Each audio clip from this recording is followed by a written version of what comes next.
Well, hello and welcome to the Teifi Valley Classic Car Show, or Vintage Show I think they might call it around here. Vintage Rally. It's a beautiful day. We've got some pipe organ music in the background. We've got some tiny little traction engines. Well, a fair sized one and a dinky little one. Tractors, obviously. But this being Hubnut, we're going to jump into the classic car line. So let's go and have a look at what's the line here. There's some familiar favourites. We've seen the Mustang and the Camaro shows before locally, but they're just getting ready. They're doing a slow tractor race, so it's who can cross the field slowest. Oh, it's a field marshal, this one.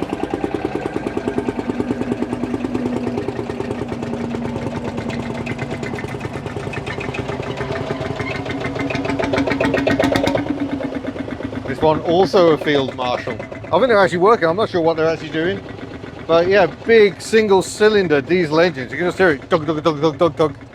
Brilliant. We'll carry on with our lineup and we'll try and film the tractor race when it happens. So here's an interesting one for a start, a Turner. The Turner Club always have a really good demonstration. I think they fall under the Fairfall Club at the NEC, so we do get to see these fairly often, but they are quite rare. So you definitely do not see many of these about. Same rear lights as a Sunbeam Alpine. Running gear tended to be A series, I think, on these. Very good to see. Now, I think we saw this Capri at Barley Saturday in Cardigan last year. Very low miles, and I think it's a one owner vehicle from what I remember. It's in absolutely delightful condition. I've just noticed, is that Alphonse? No, Jean-Pierre, the 2CV. We met the owner of that car last year as well. A beautiful beige Maxi. A fairly late, but not late enough to become a Maxi 2. That's about 1979 or 80, I think. Mark III Escort. Looking much more modern next to it. Mark II Escort. And one for Mini Hubnut, the Lotus Carlton. Gives us our headlamp wiper moment quite early on. He's currently absolutely obsessed with the Lotus Carlton. My dad, I remember, had a Mark I Escort estate, so fond memories there. What on earth is this? Wow, it looks Austin 7 based to me, I think, but a very unique body on it. Lovely. Little Mini, complete with grill muff to keep it cozy. Really nice, even though the radiator is actually to the side. This Mini's got Rubber K series engine in it by the look of it, and it's a very different approach to radiator design. And we've got a lovely array of Morris Minors, but few lovelier than this very early Tourer. It's got the low light front end and a California plate on it, so presumably that would have been a California car from new, which seems crazy, but exports were everything in those immediate post-war years, and Morris Minors, especially the Tourers, we didn't get very many in the UK because they were going to the overseas territories, Australia, New Zealand and Africa, but also the Americas. So yeah, there you go, nice selection of cars for Steph of iDriver Classic, who's currently hurtling around France in her Morris Minor. Got an Austin badged van here at the end for sale. So yeah, lovely display of Minors variously. A Ford Focus randomly. A Berlingo we're quite pleased to see. We think that actually lives in our village. Okay, let's go and have a look at the actual camping. It is really good. I haven't actually seen inside one of these before, and I'm really impressed. Okay, let's go and have a look. There's even more Morris Minors behind. We've got a second row. Oh, look at that. Look, kit fridge, kettle. Yeah, everything you need. You've got a kitchen surface here. Presumably that folds into a double bed. Yeah. We may be going nomadic in the Linkio. Well, yeah. The Lingo, a bit of a sore point at the moment. Oh, yeah. This MG-J2 is lovely, and this has been a local car from new. I always loved the gear change, which is underneath the dashboard. So good for bashing your knuckles, but look at the patination on it. So yeah, it apparently lived in Beulah, but the owner was told it belonged to a Denzel Morgan from Cardigan. And it's just lovely to see cars in this condition. Next to that, we've got a Lambretta Willam van. These have a 250cc, I think it is, single cylinder engine. They are horrifically noisy because it's just a big, well, not a big, a little box of shivering tin. So you definitely know when the engine's running. I think in my National Microcar Rally report from 2018, I had a brief passenger ride in one around a field, which was quite enough. But nonetheless, impressive to see. They were never Royal Mail, but it's a fun play on the livery. Sorry? It has a French sticker on the back. Oh, maybe it was French market when new then. They were very popular in Italy where they were built, and also in France, for reasons I don't fully understand. Lovely little Nightfire red Mini. That wouldn't be a shade appropriate for the age of the Mini. Is that Simon's? Do we know the owner of this car? I think we do, because late 70s Nightfire red. A much more original looking Austin Cooper S. Very nice. Sunbeam Talbot 90, such a pretty car. Beautiful lines. See a trafficator just peeking out here. But look at the interior. How lovely is that? Armrest a go-go in the back there. Lovely. Column gear change. Very nice. These were used quite heavily in rallying. It's a 2.2 litre 4-cylinder engine, if I remember rightly. So very unusual. But this is a slice of Hubnut right here. Look at this. A Metro Lavender line. That looks kind of like a dealer special. I don't think that would have come from the factory like that. A 1.1C is the bottom of the range, but someone's forked out for an optional rear wiper. Quite luxurious. Yeah, it's beautiful. Very much of its time. That is lovely to see. So being a Rover Metro, that's got the K-Series engine, end-on gearbox, completely reworked hydrogas suspension, and probably the 1.1 8-valve K-Series under the bonnet of that one. Next to that, an MG Magnet. Beautiful cars as well. Triumph Spitfire 1500 from about 77, 78. That's quite a late one. Jaguar Mark II, because you can't have a classic car show without a Jaguar Mark II now, can you? And big Mark 10, the Mark II's enormous sibling, conceived very much with America in mind, hence the overall width. It was one of the widest production cars, certainly in Europe at the time, but sadly the Americans just didn't think 6 was enough cylinders, despite the fact these XK engines have lots of power, but it just wasn't enough. Which is a bit of a shame. So more of them ended up getting sold here, I think, even though they are so enormous. Vauxhall VX490, the Sporty Victor. Little Miss Hubnut drove one of these on the Young Driver Classic Car scheme. She had a very lovely time. So I keep thinking these are rare, but I keep seeing them everywhere. Triumph 1300, Triumph's first 1300, sorry, first front wheel drive car. Steph from Our Driver Classic has one of these as well, and regularly thrashes it all over the country, and which I'm more impressed by, because they're not the most robust vehicles, but nonetheless she puts it through its paces quite often. This is the car you will note as you look at the side on profile. This is what became the Dolomite. So they turned their front wheel drive into rear wheel drive to create the Dolomite. Right, what we've got along here, we've got a Triumph Stag on the end there. Triumph's own V8 engine. S plates, that'll be from about 77. That's towards the end of production on the Stag. A few extra louvers in the bonnet there. Not a bad idea. Cooling, always an issue with these. Another little Mini, very early Mark III. By which time we've got the one-piece side windows and slightly different windscreen wipers. Full of fun facts, isn't he? A racy BMW. Really nice. I think we've seen this before as well. We've seen this driving around, haven't we? Yeah. Beautiful Cortina 80, or Mark V as they're latterly known. MG Midget, which has the same engine as the Triumph Spitfire, and we're really pleased to see this Armstrong Siddeley. We saw this in Cardigan yesterday. I forget which model it is, but I have actually driven one of these. They're all given names because Armstrong Siddeley, or what was it, Hawker Siddeley, was involved in the manufacture of aeroplanes. They often had aeroplane names like Lancaster, Typhoon and the like. Alfa Romeo Spider. Very, very pretty. That's a late one on an H plate. It's about 1990. Two key rivals here, the Austin Cambridge next to a Morris Oxford. It's a Mark II, I'm going to say. It could be a 3. I forget which one. It's all in the bonnet. Tells you whether it's Mark II or 3. I can't remember. Obviously became the Hindustan ambassador, sold in America.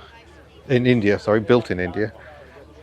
My brain is not up to speed today. Toyota Celica, very nice, convertible, quite rare. Jaguar XJ6. This looks familiar. Yes, this is our neighbour's Vauxhall Viva, which is still running nicely, and we still see quite often. Saw this at Barley Saturday as well. Morris Series 8. Morris 8 Series E, I think they were called. Another Mark 1 pair of Mark 1 Escorts, demonstrating the two different headlamp types. But you know, split bumper told you it was a fairly sporty one, but the Mexico got round lamps. I think this will be a GT. Yeah, it's 1300 GT. So this is the first slightly sporty one, so they gave it the split bumpers, but not yet the round headlamps. Rover P4. Need to do a video on a P4. If anyone knows a P4, would like to do a video on one very much. W123 Mercedes. Can we find out what engine it's got? It's a 200 petrol, so it's got a 2-litre 4-cylinder carburetor engine. No E for fuel injection. Triumph TR5. So you got the styling of the earlier TR4, but the TR5 has got the 6-cylinder 2.5-litre engine, fuel injected initially. Ford Escort Mark II left-hand drive, available to hire for a wedding car apparently, and the earlier Anglia 105E.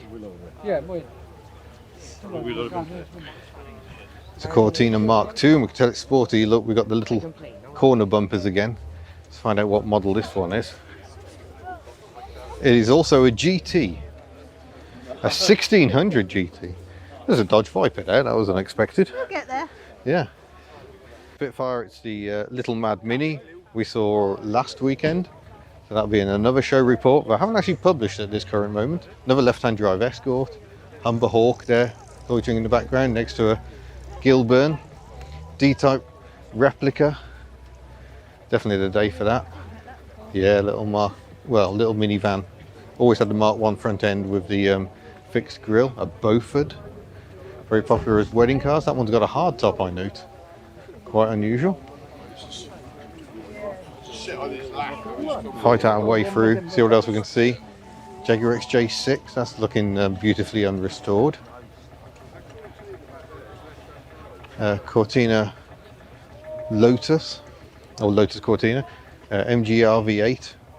So Rover was trying to bring back MG, and that was how they relaunched it with a rebodied, well, it's an MGB body, but with modern fuel-injected 3.9-litre V8. And yeah, they did that before doing the F. You can tell this is a Japanese market one because it hasn't got fog lights. It's got extra intakes for the air conditioning system. It's got a big old Bristol here. What are these, 411s? Oh, he's got a fact sheet. Let's go and find out. No, it's a 603E, my mistake. Yeah, so this replaced the 411. But still got the flap. One side is the battery, I think, and the other side is a spare wheel. Very unusual cars. Another delicious P6 Series 1. Triumph Herald. Got a Ford Fiesta RS Turbo. RS Turbo's got a green stripe, whereas the XR2 had a blue stripe in the bumper. Haha! And a very nice Capri. Missing out on Mustangs. Jean-Pierre, the 2CV here. Lovely buttermilk colour.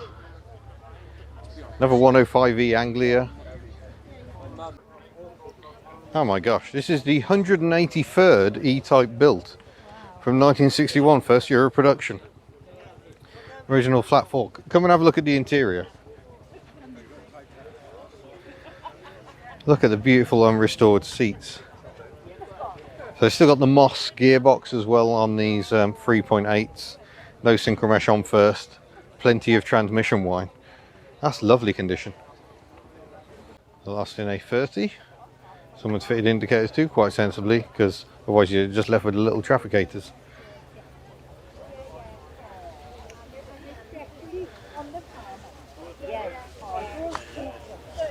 Oh, I saw this last year as well, Ford Y, I think. Very interestingly modified, Sunbeam Rapier, lovely condition. Series 2 Land Rover, that's lovely as well. And then, yeah, here's the Dodge Viper, V10 power, baby. Next to a Corvette. Is that 7th generation Corvette? Oh my gosh. Look at this, Bedford CF. What a colour that is. Got an auto sleeper body. I used to have a facelifted CF with the auto sleeper pop-up roof. That's beautiful. Lovely old Austin, a 12 or 16, I think. Little bread van. I think we did this one. Yeah. Before. Oh, look at this Alfa Romeo. Did you find out last time it was a Giulia? I think so. Oh, we might have to break out. We might have to break out. Yeah. 105E Anglia. Hello. And yet another Rover Metro, a Rio this time. We've got plenty of them here. Some mischievous exhaust and roll cage indeed going on. Lovely Volvo 244. A purple land crab. Beautiful. That's the Austin 1800, I think. Nice. And an oh so yellow Morris Marina Mark III. Next to a very pleasant Morgan, about 2008 by the look of it. The old Lotus Sunbeam or Sunbeam Lotus, depending on your point of view. Interestingly, the wiper motor is affixed to the body over here, and there's like a cable drive to the rear wiper. Very unusual rear. We kind of take wipers through the glass for granted these days. That was very unusual for the late 70s, early 80s. Volvo P1800S. A very, very colourful Mini. And a Wolseley 1500. These were developed from the Morris Minor platform, used the larger B series engine, and really like this Mini convertible. Don't know who made it. Got a substantial roll bar built in to at least keep some strength and stop the two subframes just folding into each other. That's very nicely done. It's even got a lock on the bonnet. That's quite cute. A Tobacco Leaf Rover P6. I used to have one myself, but that's a Series 2 V8 on a J plate. I had a Series 1 on a J plate. Car I was very fond of. Compulsory automatic at this stage. They later did the 3500S with a manual, Jaguar S type. MGB that would have been rubber bumper at some point in its life, but has been converted to chrome.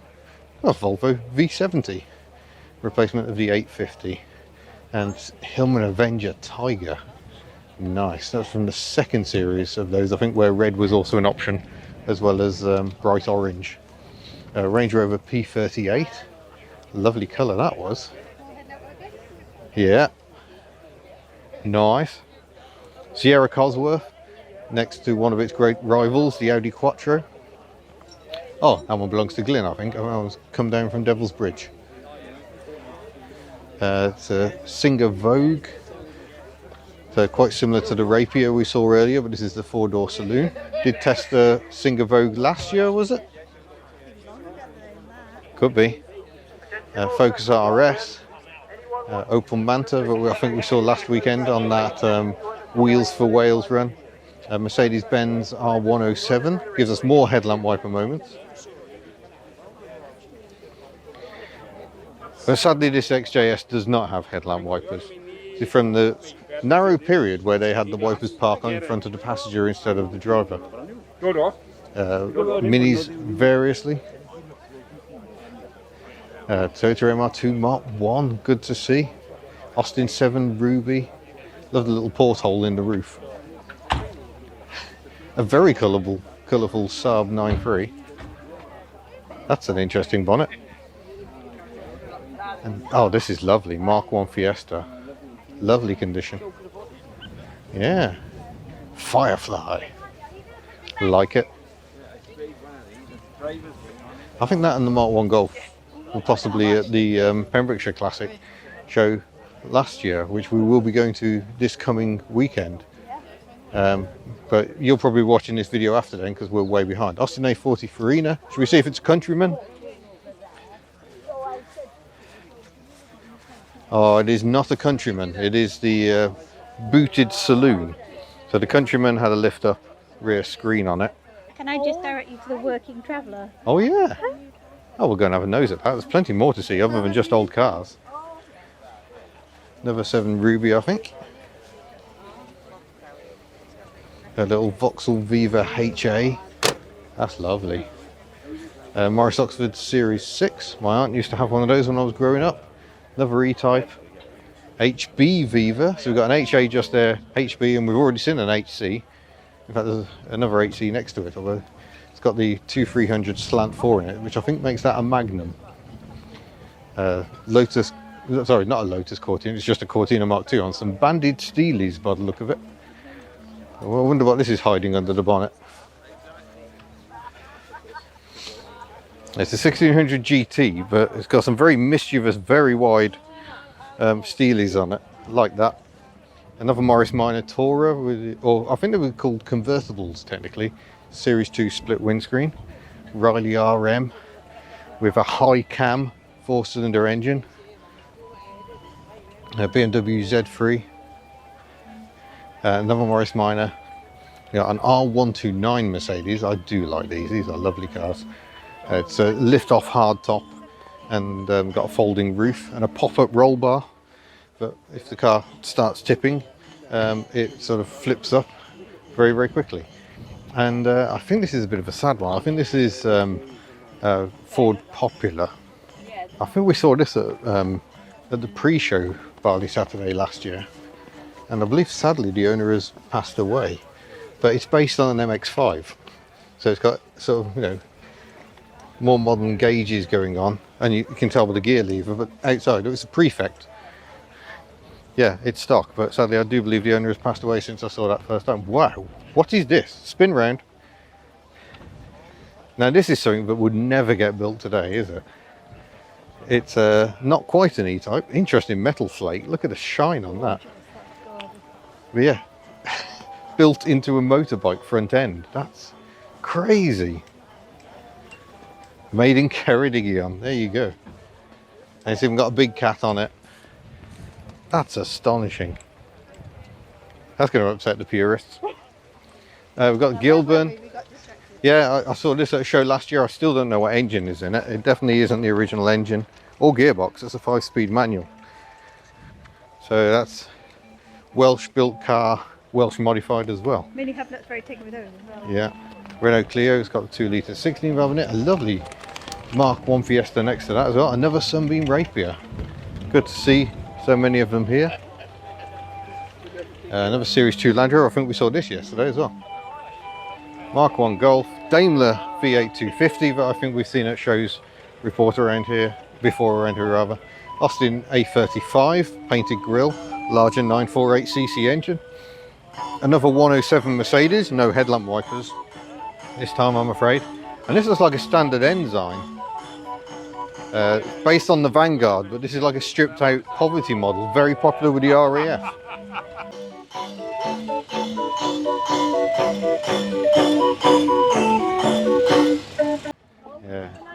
Yeah, line up for the tractor racing. We'll get there. I don't think there's a hurry, so I think we'll be all right. These are beautiful, like little works of art, aren't they? Look at the mechanism, just ticking over in neutral. So yeah, some of the tractors have broken ranks to go tractor racing. Should we go and see what they're up to? And as well as tractors, we've still got classic commercials to come. A fascinating array of vehicles, so we'll go and check those out as well. But first, we've got the heady world of tractor racing. In fact, we almost got squished there by this tractor flying up behind us. It's like Universal 445.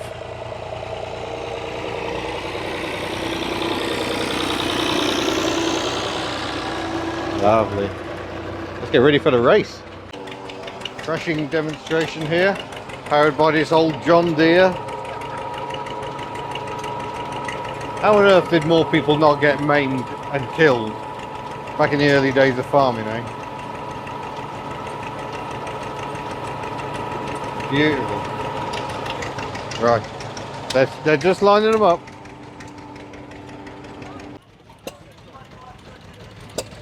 I was going to be quiet and let the engines do the talking.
Great excitement, the tractor race has begun.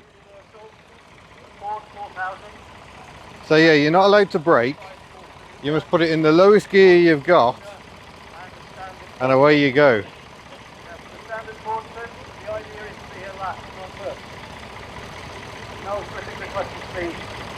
Yeah, no slip of the clutch. This guy's getting out.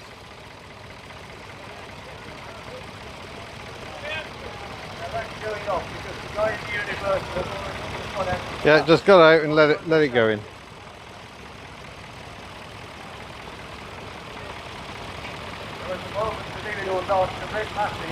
So this is what we do for fun in Wales.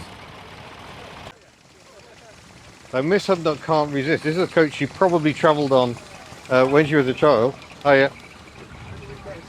And is it bringing back memories? Beautiful. See, so it's got the Numos cyclic semi-automatic transmission, no clutch pedal. You just got the little lever like the Leyland National, but this is a Leyland Leopard with, I think, Duple Dominant bodywork on it. Apparently very well travelled. Look at that, we got Yugoslavia, Netherlands, hurrah, Italy, Belgium. Wow.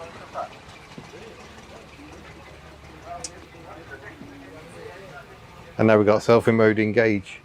And the back, you've got the reversing lens. This lens that sort of shows you what's behind the bus, so the driver can look in his rear view mirror and see what is immediately behind. Wow, what a lovely example, beautifully preserved. So this is in Lewis-Rhydlewis livery. Lewis-Rhydlewis still very much functioning today. They just up the road from this site. And one of the things I love about the bodywork is these Mercedes, I think it's the W108 Saloon, gave up its rear lights for these coaches. This one dates from about 78, 79 I think on the T-plate. And Gwersyll Llangrannog. So, Gwersyll Llangrannog is a rite of passage for young Welsh people. It's the Earth camp, and you had to go there and you had to stay. You had to have the story of the Black Nun, and you had to have swags, swyddogion, your prefects that looked after you. You either went to Llangrannog or you went to Llanllyn. Oh, so that's just so fitting. And I think that's on at the moment. I've seen lots of signs up about the Earth. But yeah, it's constant. Oh, okay. Yeah, Gwersyll Llangrannog is constant, and you can go there as a family and have a holiday. Oh, Yeah. Okay, we'll carry on with what is the commercial lineup. Lots of interesting vehicles to see. We've looked at the coach. We're now going to look at this Land Rover 110. It's on an A plate. Very early production for one of these. That'll be about 1983. Production overlapped with a preceding Series 3, but the big difference on the 110 was coil spring suspension. You can't really see, it's quite dark in there. But that was a big change because it proved so effective on the Range Rover, but they put it in the Land Rover. Gained a one-piece windscreen, but these early 110s still had the two-piece doors with the sliding windows up top. I think it was only a year or so they changed to the winding window type. So that's lovely to see. Proper Welsh farm spec. I'm surprised there aren't dogs, working dogs in the back of it. But still also with the silver body cappings at this stage. Again, they became body colour only a year or two later. This is a forward control 101 inch, built for the military. I have done a test on one of these for my 50,000 subs video with Neil Campbell, who I visited this week at the Jaguar Daimler Heritage Trust. Beautiful thing, 3.5 litre V8, sort of mid-mounted, permanent four-wheel drive like a Range Rover. And the military had an awful lot of these.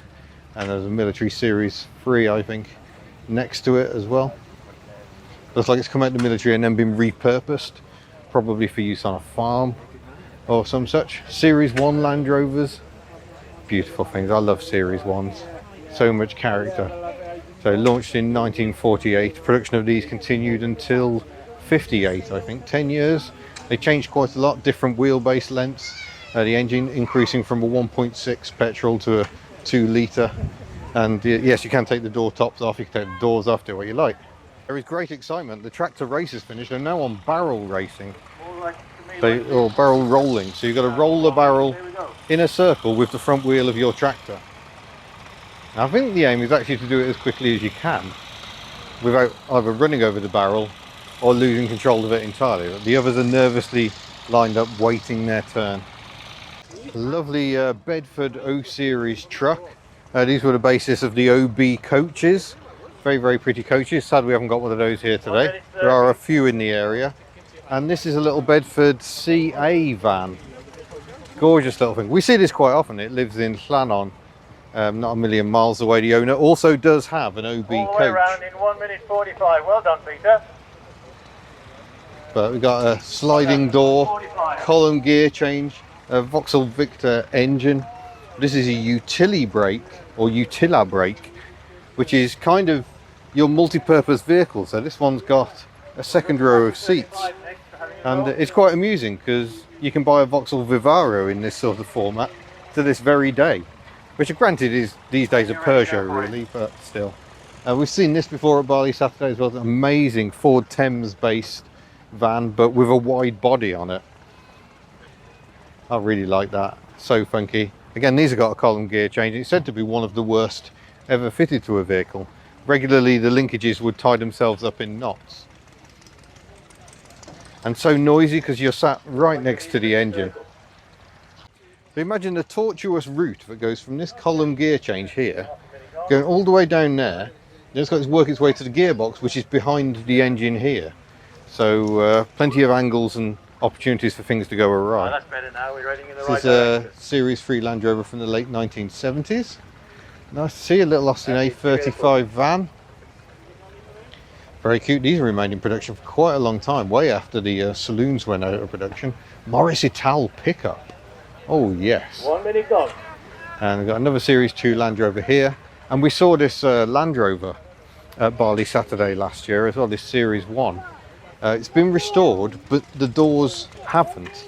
So it was used for boat hire in Cardigan, Poppet Sands back in the day. And I love that that has been left. By all means, improve the rest of the car, make it solid again, but well done for leaving those little hints of its heritage. Lovely. And look at this little Raleigh bike.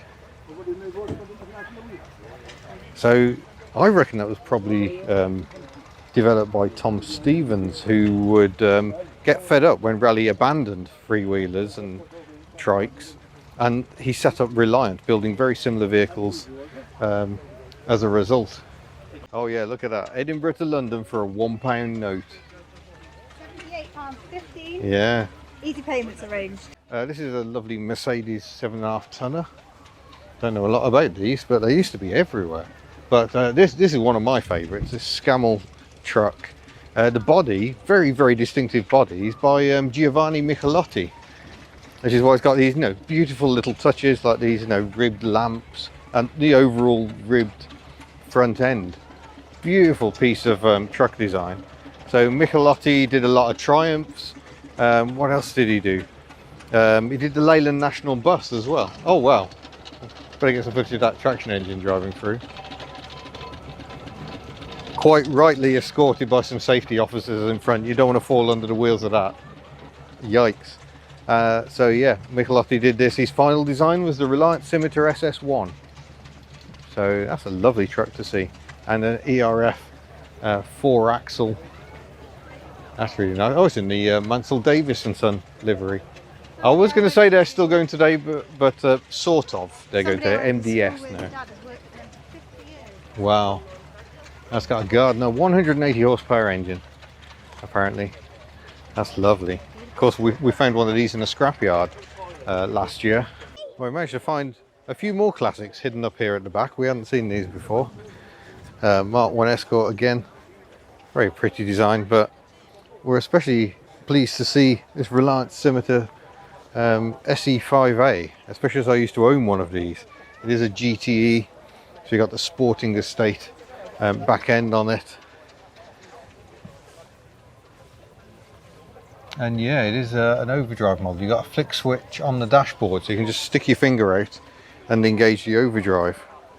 And then we've got a late Triumph Herald to complete the classic car lineup.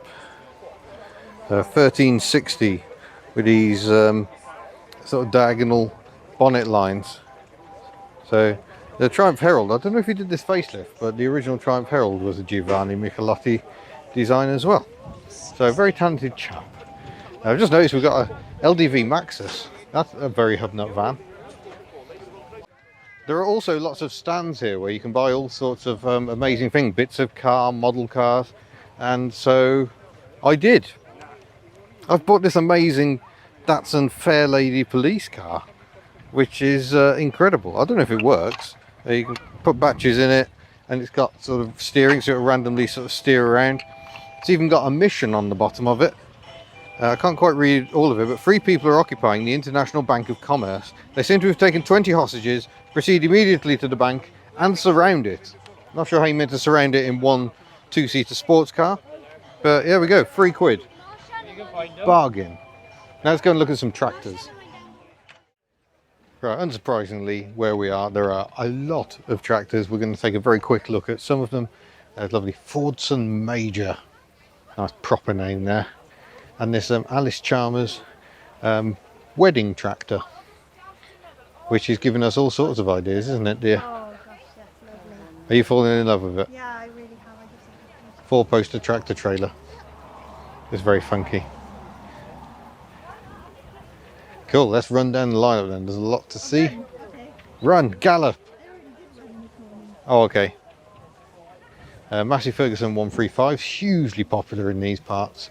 Loads of them were sold, and a good number of them seem to have survived as well.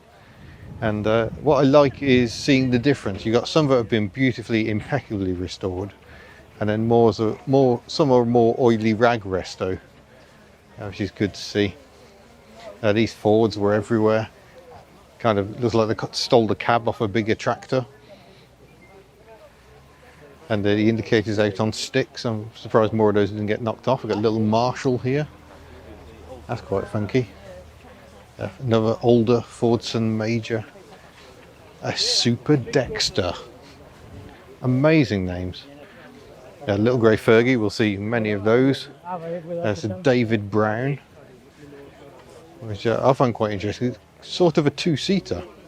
This is like a tractor roadster. But then, you know, David Brown is the chap who bought... Oh no, it doesn't look very comfortable. He bought and saved Aston Martin, hence the DB model name, so it's for David Brown. You can't make money selling supercars, but you can selling tractors, it turns out. Another Fordson Major. This is the Universal we saw in action, I think. And some John Deeres. I'm always fascinated by these John Deeres with the split cab, double pantograph wipers. And the split lines up with the exhaust so you don't lose too much vision. I don't know what this orange contraption is. It looks absolutely terrifying. Amazing. More Massey Ferguson's 135 with cab. Yeah, a bit fancy. Another rusty rag, or oily rag rather, David Brown. More Fords. I love this Super Dexter here. That is fantastically designed cab. Another old Fordson, a Nuffield, which I presume was something to do with Lord Nuffield, who was the boss of Morris. Yeah, some beautifully preserved tractors.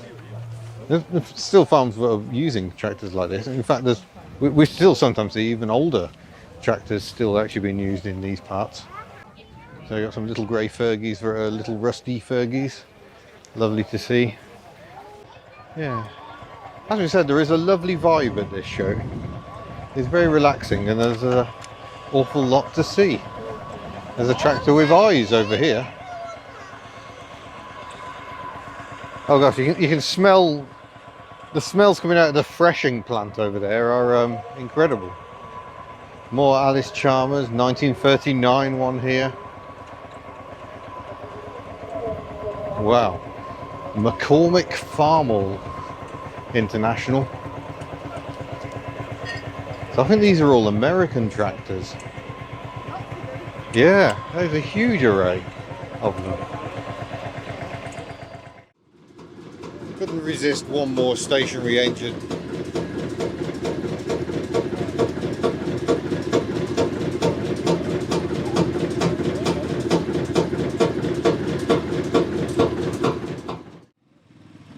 Right, motorbikes have just been discussed and just going for a ride. And even though I don't know about bikes, I'll see how much I remember. Okay. Oh no, the aerial doesn't want to go. Stop stage fright. Yeah, nothing like having to kickstart a bike in front of a crowd. There we go. There we go.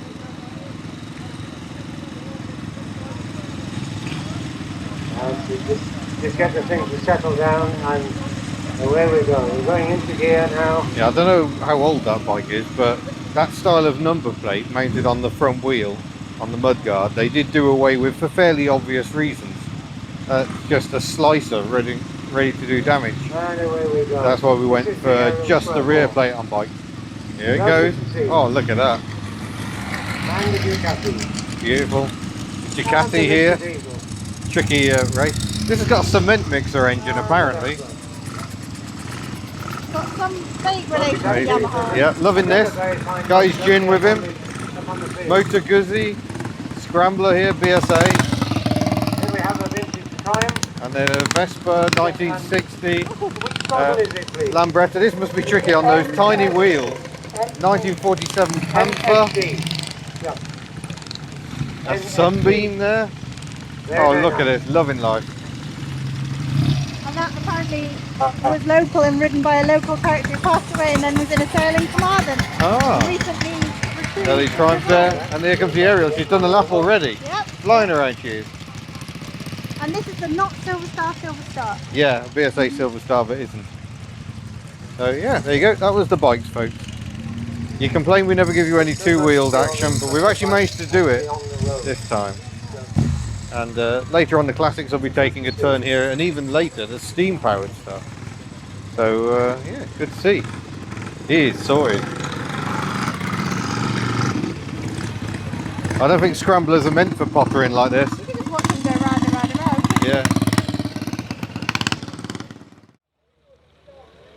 So the commercial vehicle parade is starting to take place now. There goes the Morris Ital pickup. Go. There we go, look at that. Commercial vehicle drivers in the ring, please. Yeah, they're coming, they're coming, they're Very coming. slowly, but they're Yeah. coming. Here comes the ERF.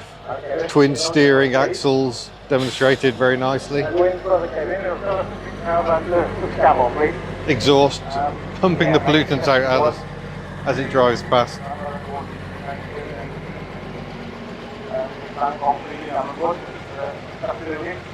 Lovely. And here come the Land Rovers, more Land Rovers. That's characterful, isn't it? Oh, I didn't bring in his little trailer. Oh, really? Yeah, people would think against that nowadays. Oh, we're off. Yep, here comes the Scammell, that Michelotty bodywork. Okay, what can you tell us about your lovely looking marina pickup? And again, these exhausts were kind of quite common at the time. I'll leave that the rest of the afternoon now. Smoky old Gardner engines. And here comes the little Raleigh. Oh, it's quite nippy apparently. Must have been a very interesting drive. I wouldn't fancy London to Edinburgh in it, no. Brilliant. Absolutely love it.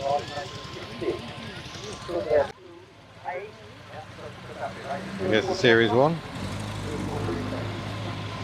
Lovely. That's been followed by its big brother. Oh, good. Still V8. Nice. God, the army used to have so much fun with V8s and things, didn't they?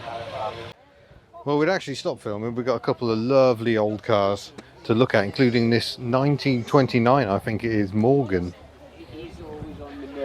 So, got a little V-twin Jap engine at the front with all the exposed valve gear. The famous Morgan sliding pillar front suspension that they used forever. It's a fascinating little thing. I'm not sure I've seen one quite so early. And next to that we've got a 1904 Darracq. So Darracq is a French manufacturer, very prolific in this early era of the motor car. This one apparently been on the London to Brighton run. That's great to see.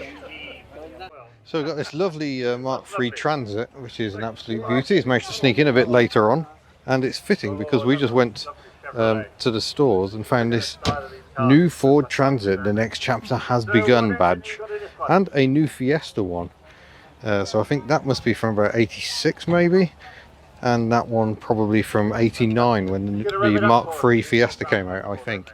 But yeah, lovely condition, really nice example. Still got its wheel trims. Lovely. How clean it is. It is very clean.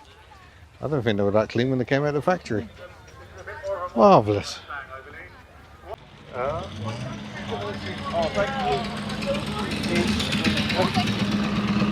Which one do you prefer, drive the Sirocco or the Viva? Yeah, it's much more fun, isn't it? Well, there we go. It's been a great day. Everyone's checking out the commercial vehicles. Great turnout for a great show. So thank you very much for watching. Don't forget you can head to the Hubnut store if you would like to buy lovely merchandise and see details for below on how you can support what we do on Hubnut. But thank you for watching, and we'll see you in a future video. Farewell.